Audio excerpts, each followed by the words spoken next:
Do we need slaves though? Because Yes, obviously we do. we need people to work and do those jobs that obviously the free people can't do. And this is the full circle realization when you get to the point where, as frustrating as it was, you need this slave class of people who buy bullshit so that I don't have to do bullshit stuff, which is great. But usually the bullshit people can't tell me what to do. It's only during COVID they were allowed, and now that's all over. They can't tell what to do anymore, so it's fine. But if you're and not everybody's mind can be free, because in society it would break down. But of course, some people's minds are designed for freedom and some people's aren't. But it's amazing when you're talking to the slave mind, trying to get through to them.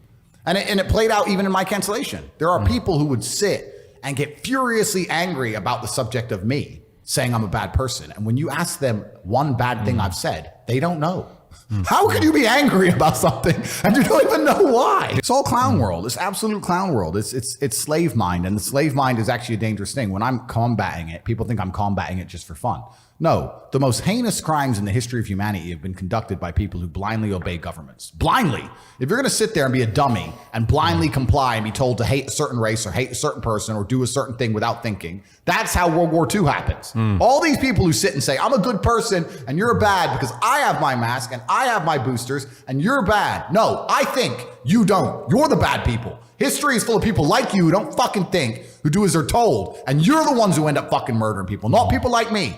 Everyone likes to believe they would have resisted the Nazis. They're the ones who would have not done it. But then they're fucking told to mask up and bend over for the fucking dildo and they take it. It's garbage. Clown world. I think one of the greatest things during COVID was having my own business. And I think the same with you as well. Same for me. Because you could say you're going anywhere. It gave me for freedom work. for anything. I got pulled over a few times when I was driving a van for work because they said, "Oh, the car for work." And they said, "Well, you can't be working. You're in your car." I said, "Well, I can. I own the business." But with the van, I didn't get stopped once. I could go anywhere I wanted. Yeah, it I'm was thankful fantastic. for lockdown. I'm thankful for lockdown. But what I can't understand, and I couldn't believe, was how many people bought into that lockdown. If you'd have said to me before it, we're going to lock the country down, no one's going to go out for 3 months, this is going to happen, I said, there's no way. They're not going to accept that. Are you joking me? And I think a few years before they wouldn't have done either, but they seem to have softened everyone.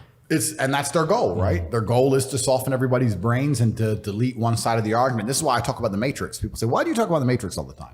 And I say there are people who are living right now in a computer-generated reality. If you believe everything you're watching on the news, you are believing a complete false version of reality. And the idea of that reality is to keep your brain occupied enough so that you'll continue to do a shit job for shit wages and pay your taxes until you die. That's exactly that's the plot of the Matrix movie. They're abusing your body and controlling your mind so that your body will sit there and do what they need it to do until you're no longer useful anymore. And that's exactly what's happening. And another question I get is people ask me why I'm so interested in this fight against the Matrix. And I try and explain to people that I believe this fight cannot be avoided. I think you're either combating the Matrix and fighting against the garbage they're telling you, or you're believing it. And if you believe it, then you end up fighting against yourself. You end up fighting against your own mind. You can't avoid the battle. If you're a full-grown man and you believe everything that's on the news, you're going to end up fucking semi-depressed, divorced, miserable, broke. Like your life's shit anyway. There's no way to escape this fight. You're either buying their crap and fighting against your mind, or you're fighting against their crap. There's no other way to do it.